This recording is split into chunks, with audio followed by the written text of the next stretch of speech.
Assalamualaikum warahmatullahi wabarakatuh.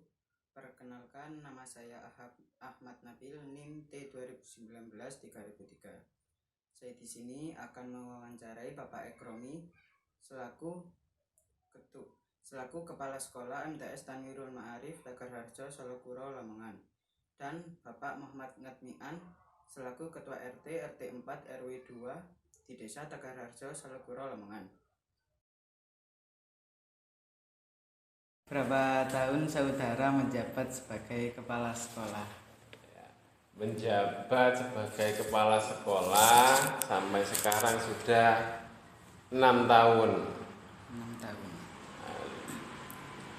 Periodisasi dalam kepemimpinan kepala sekolah di MTS Tanwirul Ma'arif itu selama 4 tahun dalam satu periode kepemimpinan. Nah, sekarang sudah periodisasi yang kedua untuk menjadi kepala sekolah saya. Jadi sudah 6 tahun sekarang. Nah, itu tadi sudah saya sampaikan bahwa periodisasinya itu 4 tahun. Jadi batas untuk menjadi kepala sekolah itu 2 periode. Jadi 8 tahun untuk menjadi kepala sekolah. Habis itu nanti terus ganti sama guru yang lain. Jadi itu adalah aturan dari pengurus lembaga pendidikan Tanwirul Ma'arif bahwa cuman diperbolehkan menjabat menjadi kepala sekolah itu 2 periode. Satu periodenya 4 tahun. Tidak tahu nanti kalau ada kebijakan baru, ya kita ikuti kebijakan dari pengurus. Strategi yang digunakan, kita memberdayakan semua sivitas akademika yang ada di lembaga pendidikan. Jadi kita komunikasinya tidak up down, tapi semuanya kita berdayakan. Jadi setiap awal tahun sebelum masuk KBM kita adakan musyawarah dan mengevaluasi KBM atau berjalannya pendidikan tahun ajaran kemarin. Kemudian kita menyusun langkah-langkah ke depan yang akan kita lakukan dalam pendidikan. Jadi kita memberdayakan semua staf yang ada, semua komponen yang ada dalam madrasah, termasuk stakeholder, pengurus, suriah itu juga kita undang, tapi ya jarang hadir. Ya. Bagaimana memanage bagian staf guru dalam bidangnya? Ya, jadi guru kita kasih tugas masing-masing. Kurikulum ada wakil kepala urusan kurikulum. Kesiswaan kita bagi ke guru yang mengurusi kesiswaan, namanya wakil kepala urusan kesiswaan. Dan yang lain-lain termasuk sarpras ada sendiri, humas ada sendiri, sehingga mereka bisa menjalankan, melakukan kegiatannya masing-masing. Setiap 1 bulan kita evaluasi apa yang sudah dikerjakan, kelemahannya apa, kekurangannya apa, nanti kita musyawarah, kemudian kita cari solusi jalan keluarnya bersama-sama. Terima kasih. Pertanyaan selanjutnya, apa yang saudara lakukan untuk meningkatkan akreditasi sekolah? Untuk meningkatkan akreditasi sekolah, yang pertama termasuk memberdayakan semua staf yang ada dengan cara setiap bulan kita musyawarah mengevaluasi kinerjanya dan juga memantau kekurangan dan kelemahannya apa. Yang ketiga, sarprasnya juga kita penuhi kalau bisa. Nah, ini juga labnya sudah terpenuhi, alhamdulillah. Terus bagian administrasinya juga tidak kalah penting karena itu adalah ruh pendidikan. Jadi ada bagian administrasinya sendiri, terus semuanya kita berdayakan. Pertanyaan selanjutnya, pernahkah ada permasalahan dalam masa kepemimpinan menjadi kepala sekolah? Ya tentunya ada. Jadi memang tidak semua staf, semua yang kita kasih job itu kemudian 100% melaksanakan tugasnya masing-masing. Ya itu juga terbentur dengan tunjangan yang minim, sehingga mereka harus bekerja di lain tempat, ya jadi petani, jadi pedagang, jadi peternak, sehingga tidak bisa maksimal melaksanakan tugas di madrasah. Karena di sini madrasah swasta, terus lebih banyak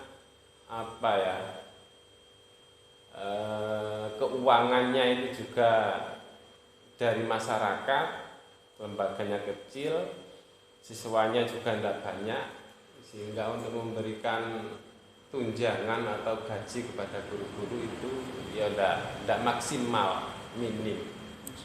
Nah itu diantaranya yang menjadi kendala di sini, sehingga karena mereka juga harus menghidupi keluarga, sehingga mencari masukan ekonomi di lain tempat, dan jobnya di sini ya tidak bisa 100% mereka jalankan. Jadi kendalanya yaitu masalah tunjangan gaji yang belum bisa mencukupi kehidupan, sehingga pekerjaan yang harus dilaksanakan tidak semuanya bisa dijalankan. Baik, pertanyaan selanjutnya, bagaimana menghadapi kurikulum yang baru di tahun 2013? Kurikulum 2013 itu sudah bukan sesuatu yang baru karena memang sudah lama. Jadi kita mengikuti kurikulum yang memang secara nasional semacam itu ya kita jalankan. Nah, cuman ekstra yang kemudian kita adakan di sini juga termasuk program intensif bahasa Inggris yang memang pelaksanaannya belum maksimal karena masih pro dan kontra, ada yang tidak dan tidak. Meskipun sudah dimusyawarahkan kan ya ada yang masih belum setuju akan adanya itu. Jadi kita menggunakan kurikulum K13 sesuai dengan instruksi dari Kemendikbud. Bagaimana penggunaan media dalam masa pandemi ini? Dalam masa pandemi kita menggunakan, kalau semester ganjil kemarin kita KBM-nya tatap muka, cuman tidak full. Artinya jam 11, setengah 11 sudah kita pulangkan. Jadi waktu yang alokasinya itu mestinya 40 menit. Nah, kemarin kita pangkas cuman menjadi 30 menitan. Jadi belum bisa maksimal untuk semester depan ini, semester genap. Sekarang karena ada instruksi dari Kemenak dan juga dari Rois Suriah Ranting yang tidak memperbolehkan untuk KBM karena COVID pandeminya semakin meningkat, sehingga sekarang kita menggunakan daring. Ya, kita menggunakan daring. Yang memang pelaksanaannya daring itu tidak maksimal. Karena ya kadang-kadang Anda yaitu tidak maksimal, Anda bisa maksimal menyampaikan materi juga tidak maksimal. Yang kebanyakan cuman ngasih soal ulangan-ulangan gitu. Yang penting anak di rumah tetap belajar. Oh iya, jadi di MTS Darul Ma'arif Takerjo ada ekstra atau intra kurikuler bahasa Inggris. Nahwunya tidak ada karena ada keterpaduan pendidikan antara MTS dan Dinia, sama-sama satu yayasan. Sementara di Dinia itu nahwunya sudah full, 1 minggu sudah full nahwu, sehingga di MTS-nya kita hapus, kemudian kita ganti program bahasa Inggris conversation. Ya harapannya sama-sama kita mempersiapkan anak agar nantinya setelah lulus dari sini mereka siap untuk bersaing dan bertanding dengan teman-temannya yang heterogen, yang dari banyak daerah. Agamanya, nahwunya dipersiapkan dari madrasah diniyahnya, sementara yang umumnya termasuk bahasa Inggrisnya itu dipersiapkan dari MTS-nya. Ada itu kontranya, ada yang ingin nahwunya tetap dimasukkan di MTS. Cuman kita itu kan kita ajar itu kan sama anaknya kan sama objeknya.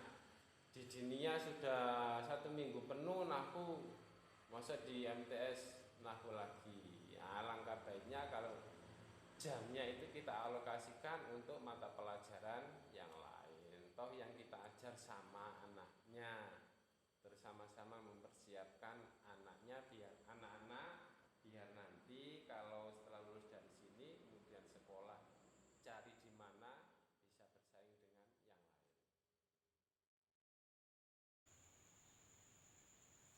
Sekarang saya sudah bersama Bapak Ngatmian selaku Ketua RT 4 RW 2 di Desa Takarharjo, Salogoro, Lamongan.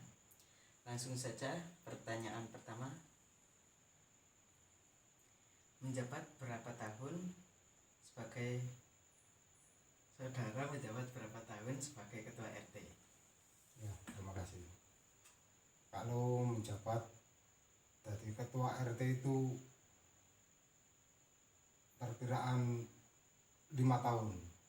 5 tahun. 5 tahun. Sebagai Ketua RT maksimal menjabatnya berapa tahun? Maksimalnya. Kalau menjabat RT itu nggak ada maksimalnya, kan seumur hidup. Seumur hidup itu kalau jabatan RT, lain kalau perangkat, kalau apa itu. Ini kan RT. Jadi kalau mengundurkan diri sebagai Ketua RT juga bisa? Bisa itu. Baik. Pertanyaan selanjutnya, bagaimana proses pemilihan Ketua RT? Prosesnya itu kan secara satu lingkungan itu kan dikumpulkan, nanti ada berapa orang yang dijadikan, itu pun ada pemilihan itu. Jadi dikumpulkan orang yang dipilih, kemudian rakyatnya memilih. Ya kan istilahnya kan diambil dari suara gitu, mana suara yang terbanyak itu pasti dijadikan gitu. Baik, terima kasih. Pertanyaan selanjutnya, apakah ada kegiatan rutinan? Itu kalau kegiatan rutinan itu biasanya kan ada, cuma kalau menurut tradisi kan biasa terkenalnya kan kalau hari kemerdekaan itu baru kompak-kompaknya itu. Cuma kan kalau di lingkungan biasanya hari Jumat, hari apa ada pembersihan, apa ada kotor-kotoran di Kerja bakti. nah istilah kerja bakti itu mesti ada diadakan itu. Pertanyaan selanjutnya, Ya. bagaimana gaya kepemimpinan saudara dalam memimpin sebagai Ketua RT? Kalau jadi ketua RT itu nggak ambil gayanya, cuma itu harus tegas, cuma kan harus sabar, sebab penilaian orang itu nggak sama gitu. Ada yang walaupun kita orang sudah mengerjakan semaksimal mungkin yang baik itu, tapi omongan orang yang nggak sama, ada yang kurang gimana gitu. Sebab di lingkungan itu walaupun ada pemberian secara gotong royong, ada apa itu, kadang orang itu nggak sama itu, hari-hari kerja bakti gitu kan, itu sudah kewajiban untuk di lingkungan gitu. Jadi tegas tadi. Ya, Pertanyaan yang terakhir, apakah pernah ada suatu permasalahan yang terjadi di kepemimpinan saudara? ya namanya manusia ya, mesti ada kesalahan kan, umpama kan di istilahnya di sampah itu kan enggak, kalau dibuang nggak mungkin jadi sampah, kalau disanjung nggak mungkin jadi rembulan. Jadi kalau orang itu nggak sabar itu kan mesti ada saja problemnya gitu. Jadi pernah terjadi apa ya? Ya itu sering itu, cuma kan harus sabar kan gitu. Kalau nggak sabar ya entah, nggak tahu gimana itu. Terima kasih. Iya. Begitulah kepemimpinan dari Bapak Ngetmian. Sekurangnya saya mohon maaf yang sebesar-besarnya. Assalamualaikum warahmatullahi wabarakatuh.